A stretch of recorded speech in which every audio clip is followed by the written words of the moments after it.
Hi යාලා හැමෝටම welcome back to my YouTube channel.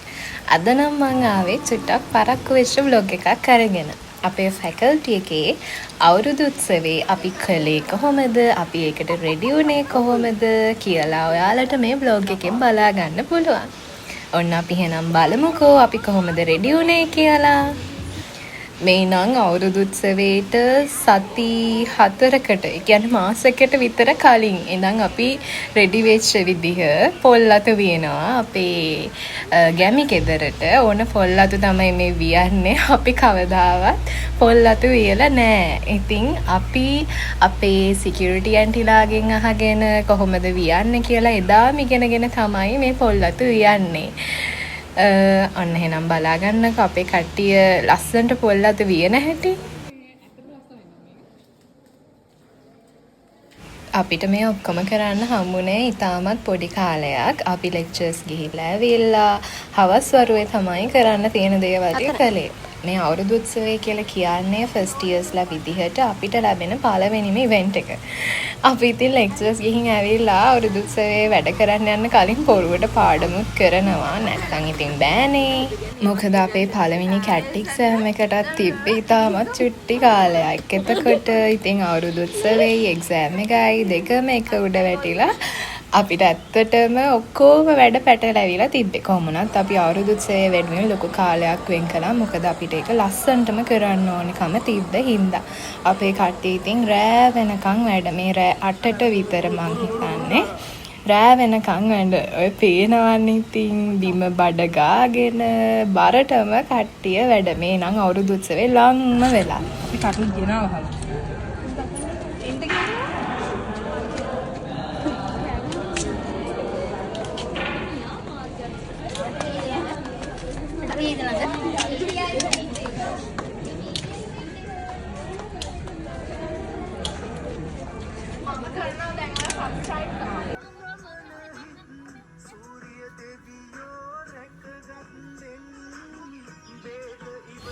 ඔයාලට ඉස්සරහට මේ වීඩියෝ එකේ බලන්න පුළුවන් වෙයි අපේ ලස්සන අවුරුදු කුමාරිය ටික ලස්සනට ඇඳුම් ඇඳලා ලස්සනට නටනවා.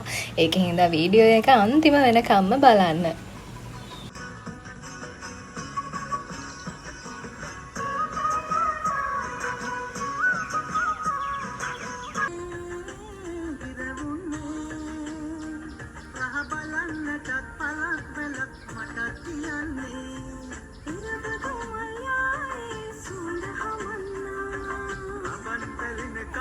විශේෂයෙන්ම කියන්න ඕනේ මේක තමයි අපිට බැජ් එකක් විදිහට කරන්න ලැබිච්ච පළවෙනි ඉවෙන්ට් එක.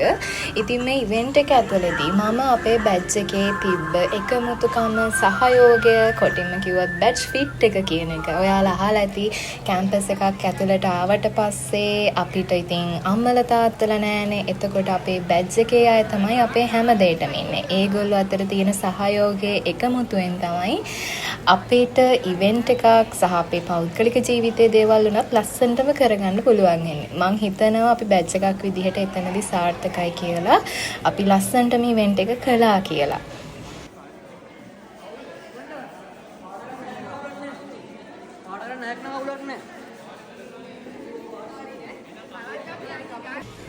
මේක අන්තිම මොහොතේ අපිට හදන්න හම්බෙච්ච ඩාන්ස් එකක්.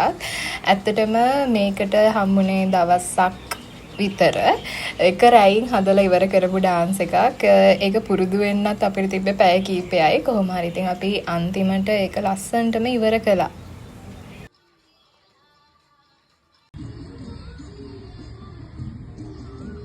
පැණියු ටික බලන් ඉන්නවා අම්මට.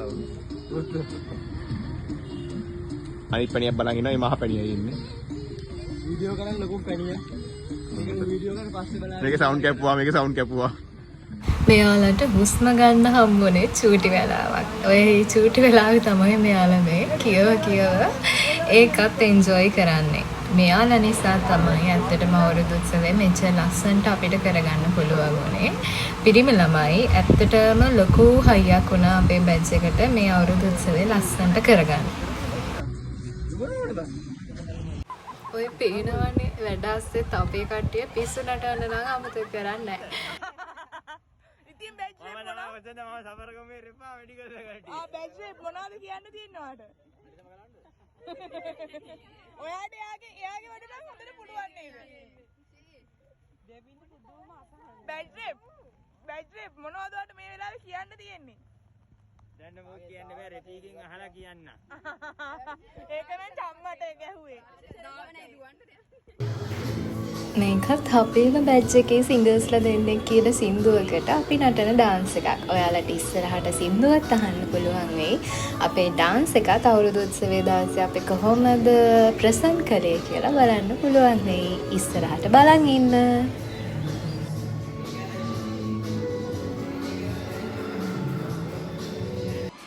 බලන්නකො ඉතින් අපිට තියෙන උනන්දුව මේ රෑ 12ට විතර.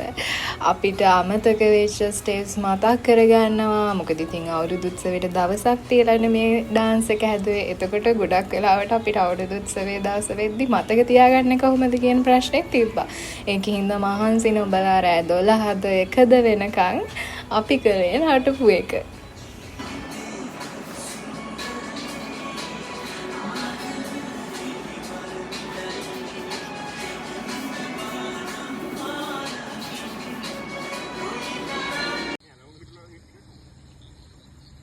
මේ අවුරුදු උත්සවයේ දවසට කලින් දවසේ රෑ කොඩි කණු එහෙම ඇදලා ඔක්කොම රෙඩි කරන ගමන් ඉන්නේ.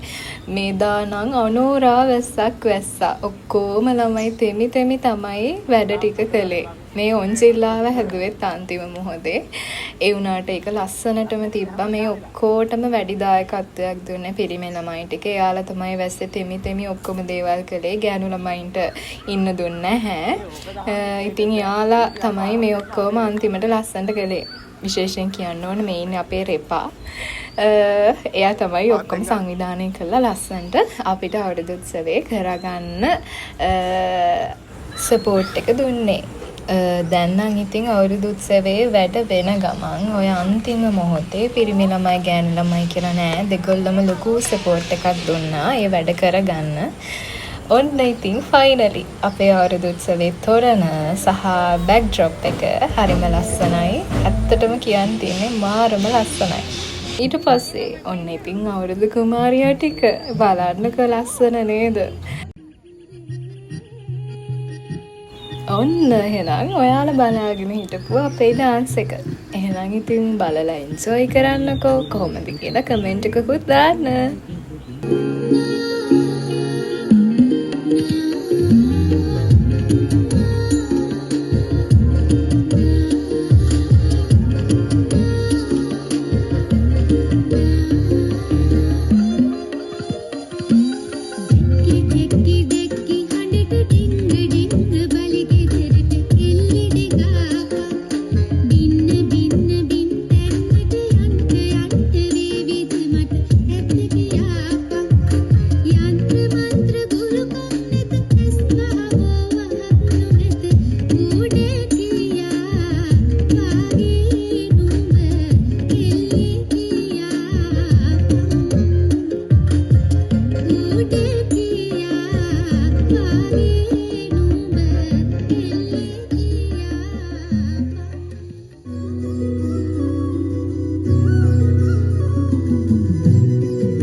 අමතරව ඉතින් අපේ අවුරුදු උත්සවයේ ඇතුලේ ගොඩාක් ජන ක්‍රීඩා තිබ්බා.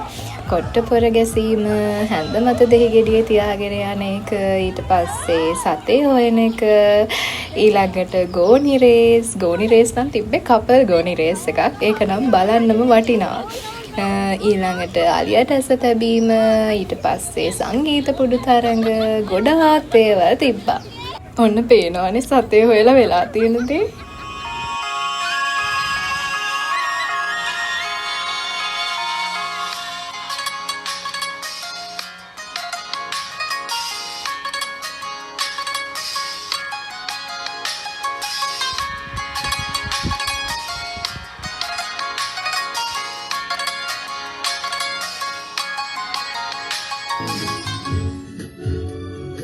ඔන්න මේක තමයි මං අර කිව්ව ඊළඟ ඩාන්ස් එක. අපේම බැච් එකේ සිංගර්ස්ලා දෙන්නෙක් කියන සින්දුවකට අපි හදපු ඩාන්ස් එක තමයි මේ. එහෙනම් ඉතින් මේකත් එන්ජොයි කරන්න.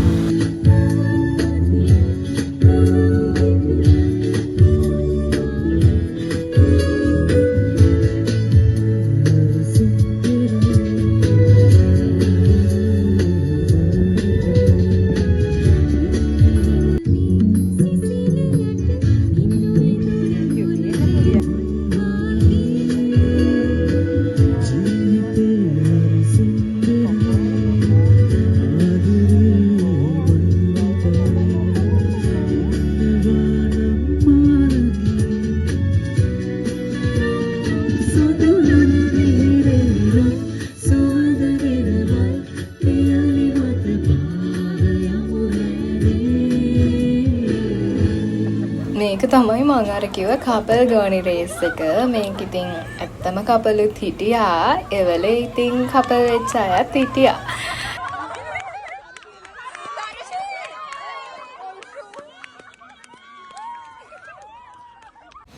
අපේ තිබ්බ හොඳම ඉවෙන්ට් එකේ වීඩියෝස් ටිකක් ගන්න නම් මට බැරි වුණා. ඉතින් මං ඒකේ හින්දා ඔයාලට ෆොටෝස් ටිකක් දැම්මා. ඒකේ අපේ ෆැකල්ටි එකේ අවුරුදු උත්සවේ අවුරුදු කුමාරයයිත් අපි තේරුවා. හරි ලස්සන අවුරුදු කුමාරයෙකුයි තමයි බැච් 8 එකෙන් මේ පාර සිලෙක්ට් උනේ. ඔයාලා ඉතින් ෆොටෝස් ටික බලන්න. ඇත්තටම මට වීඩියෝ එකක් ගන්න බැරි වුණා. ඒ වෙලාවේ වැස්ස තදටම තිබ්බ හින්දා. ඊට පස්සේ තමයි හැපනින්ම ඉවෙන්ට් එක පටන් ගත්තේ. ඒක තමයි ආෆ්ටර් පාටි එක. අපේ අවුරුදු උත්සවේ ඉවර වෙලා තිබ්බ DJ පාටි එක. එහෙනම් ඉතින් ඔන්න අපේ අවුරුදු උත්සවෙත් එහෙම ඉවර වුණා. බලාගෙන අහගෙන හිටිය ඔයාලා හැමෝටම thank you. ආයෙත් වීඩියෝ එකකින් හම්බෙමු.